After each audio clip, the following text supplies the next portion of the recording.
Os games sempre encantaram as pessoas, mas por muito tempo foram desvalorizados. Eram considerados apenas um instrumento de diversão para crianças e adultos, uma brincadeira prazerosa pela sua rapidez e interatividade, porém com sérias limitações gráficas e narrativas. Mas o tempo passou, e essa brincadeira se tornou muito séria. Atualmente, o mercado dos games atinge números muito mais expressivos que o cinema, tanto em arrecadação como em lucratividade. Mais do que isso, as histórias estão cada vez mais elaboradas, utilizando uma estrutura narrativa cinematográfica construída em atos. Os personagens também ganharam profundidade, têm seus dramas explorados durante o jogo e são fundamentais para o desenvolvimento da história. E tudo isso numa embalagem maravilhosa. Gráficos hiperrealistas simulam expressões e movimentos com perfeição, transformando o digital em realidade. Tudo isso envolve a convergência de mídias. Filmes e games estabelecem uma relação de troca envolvendo estética e linguagem, na qual um absorve as características do outro, resultando numa experiência completa de imersão e interatividade. Não importa se o jogo é de tiro, terror ou RPG, se acontece no passado, presente ou futuro, se é jogado em primeira ou terceira pessoa. Apertar botões nunca foi tão fascinante.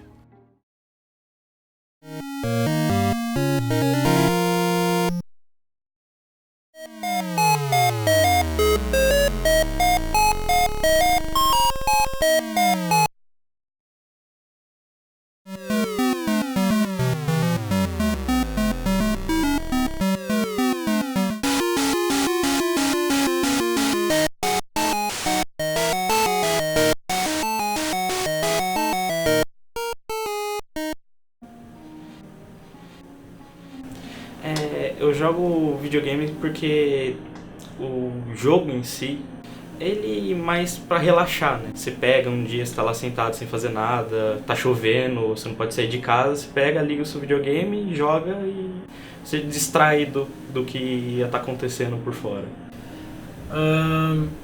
Eu sinto no videogame uma coisa bem diferente do que de qualquer outra mídia, porque a ação é mais forte nos videogames, pelo menos pra mim. Então, eu jogo videogames o tempo inteiro, justamente por eu achar que é uma mídia um pouquinho mais íntima.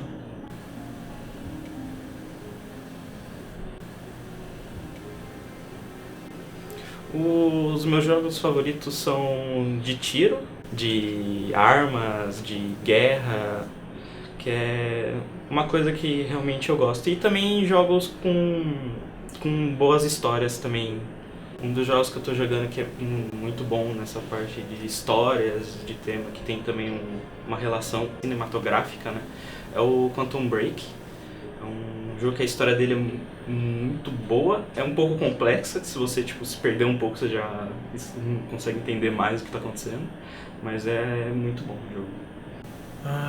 Bom, eu gosto muito de todos os jogos da saga Final Fantasy. São um excelente exemplo de como grandes universos podem ser criados dentro de jogos, porque em Final Fantasy você pode jogar de 6, 7 horas até 42 horas. O universo continua te surpreendendo, então eu acho que é um jogo muito legal. Shadow of the Colossus são jogos que eu gosto muito, geralmente por causa da história ou porque alguma coisa do gameplay me atrai. No design de games você pode ir para vários caminhos, que nem você aprende desenhar, modelar, fazer cutscenes, mexer com posicionamento de câmera, trabalhar com marketing do jogo que você está fazendo. Então você abrange muitas áreas que você pode caminhar ou seguir todas de uma vez, sem nenhum problema. Todo projeto, não importa se é de games ou de cinema ou de qualquer outra coisa, até de administração, tem aquele problema de equipe, né? Então a gente tá sempre tendo que discordar, tendo que fazer brainstorms, tendo que mudar ideias. Então é sempre muito difícil de chegar no ponto que você pode realmente começar a produzir. Existem pessoas que fazem jogos sozinhos, que são chamados de indies, né, geralmente. Existem as grandes empresas que têm 200 mil pessoas trabalhando, cada um com a sua área específica. No caso aqui da Embi, nós trabalhamos em mais ou menos 7 ou 8 pessoas, cada um tendo a sua área e dando pitaco nas áreas dos outros. Mas geralmente é isso, você tem várias pessoas ou poucas pessoas, todo mundo trabalhando em áreas diferentes.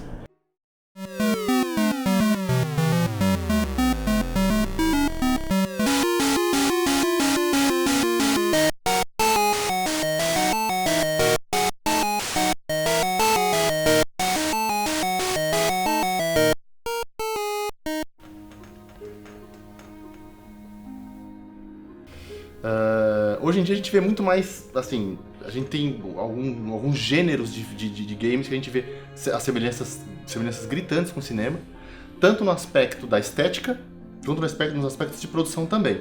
Acho que o advento do videogame tridimensional a partir do PlayStation lá em 95 trouxe para o videogame uma linguagem que podia se aproximar do cinema. E ele emprestou isso engoliu essa linguagem e usou dela para se estabelecer.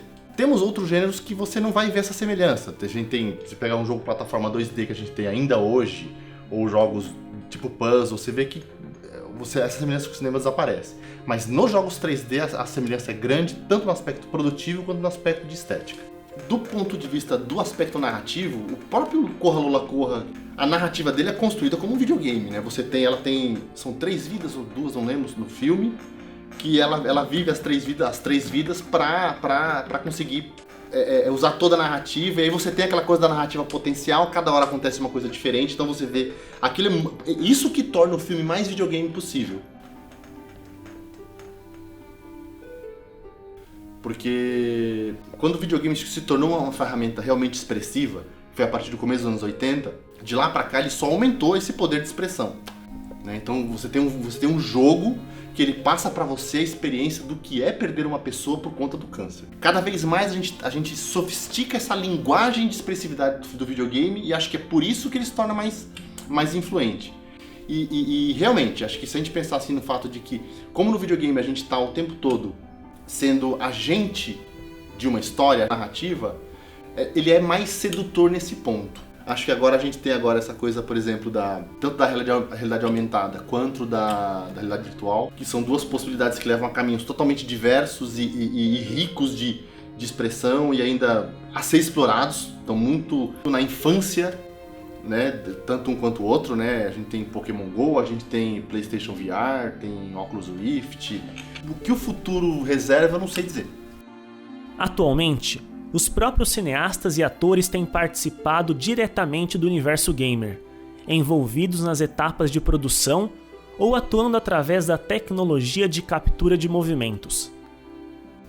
Isso só mostra a sofisticação da mídia videogame, porque se você pensar bem, no videogame você vai ter um avatar que vai representar alguém, e se você coloca um ator para estar por trás desse avatar, seja via motion capture, coisa do tipo, você está colocando nesse videogame a qualidade de um ator de Hollywood, por exemplo. E por que você está fazendo isso? Porque hoje em dia o videogame dá conta disso, ele dá conta expressivamente de trazer uma expressividade tal que é necessário um ator profissional e de gabarito para te fazer sentir algo.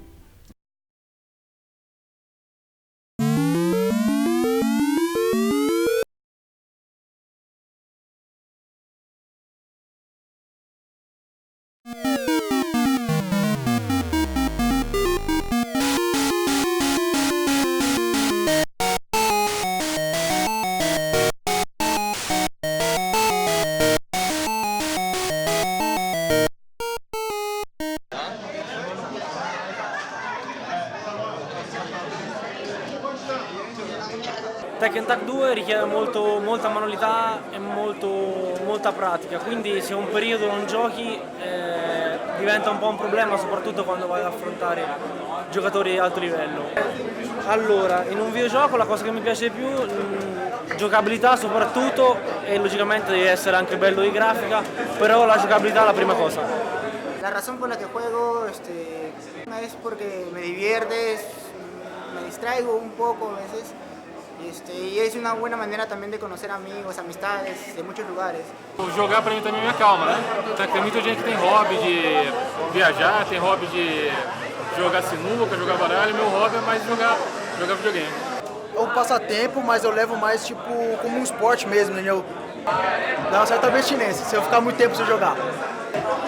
A cinematografia está muito perto. Hoje, se não dizer que até alguns jogos são melhores que alguns filmes. Está muito mais próximo hoje. Um jogo hoje não é mais só um jogo. Pode chegar até a ser um filme mesmo que você está jogando ali. Gameplay é tudo pra mim, né? Eu praticamente nem vejo essas cutscenes, final eu nem vejo. Tem a questão da história, onde eu aprendi inglês através disso. Você se identifica com o personagem. O Tekken é um jogo de luta que tem o maior contexto de história. O Tekken conta uma história de uma briga de pai, filho e neto. Então ele conta uma história muito grande dentro do contexto do Tekken.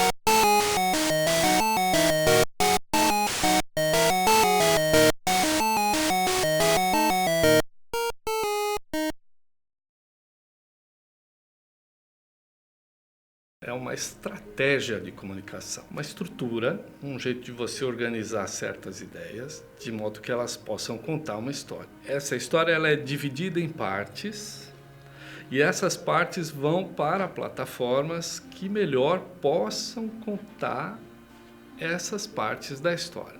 Vou dar um exemplo. Heroes, os 9 heróis, tal. Um deles é o pintor. O pintor, quando aparece na série, aparece rapidinho e logo já se sabe o que vai acontecer dali a alguns minutos. Muito bem. Quando a gente transforma a narrativa Heroes em transmídia, a gente leva a história do pintor para a história em quadrinhos, porque é onde o público consegue ter mais tempo para ver aquela pintura e observar os detalhes daquilo que vai passar dali a alguns minutos no episódio. Se isso é encontrado em games, sim, há vários games que estão explorando mais espaços para contar histórias do que só o espaço da jogabilidade, vamos dizer assim, né? O espaço do jogo. O espaço do jogo é um, em seguida você pode ter outros momentos, outra continuidade da narrativa em outras plataformas.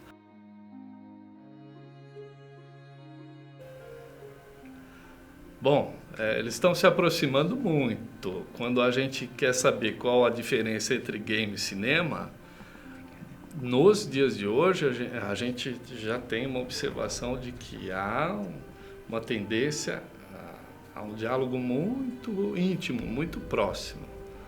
Então, há personagens totalmente criados em 3D que podem prestar serviços para muitos filmes. Alguns personagens são totalmente construídos digitalmente, quase, né, lembrando muito tudo que a gente vê de construção de imagem para os games. Tomb Raider, né, Lara Croft, que ali dentro daquele filme, por exemplo, há uma estrutura de jogo. Toda vez que há uma mudança, um twist plot, há realmente uma novidade narrativa dentro do filme, por exemplo, da Lara Croft e do Tomb Raider, há todo um discurso, há todo um diálogo, aparecem coisas muito similares a quests, né, dos games, do próprio game Tomb Raider, né, porque está ali uma ligação muito forte ao que é o game. Bom, os games começaram com uma estrutura própria, muito própria, não é? Você tinha Space Invaders, você tinha Pong, por menos que tenha narrativa lá, há uma certa narrativa, há uma certa intenção de você entender o que acontece entre os objetos do jogo e criar uma sequência lógica, isto é, uma narrativa, para que você possa entender o que acontece no jogo. Aos poucos, os games eles se instrumentalizam de recursos visuais, recursos sonoros cada vez mais sofisticados, e eles, por uma proximidade audiovisual muito grande com o cinema, eles vão se assemelhando ao cinema. Com essas características, eles podem contar histórias cada vez mais complexas. Então, assim, influências dos dois lados, sem dúvida nenhuma. Mas eu posso dizer que o game não começou necessariamente imitando o cinema, e o game não será futuramente necessariamente tão narrativo ou exatamente narrativo como é o cinema. As coisas podem se dissociar muito ainda. Há muitos recursos ainda que vão aparecer nos games, e há muitas novidades narrativas que vão aparecer no cinema, haja vista a narrativa transmídia.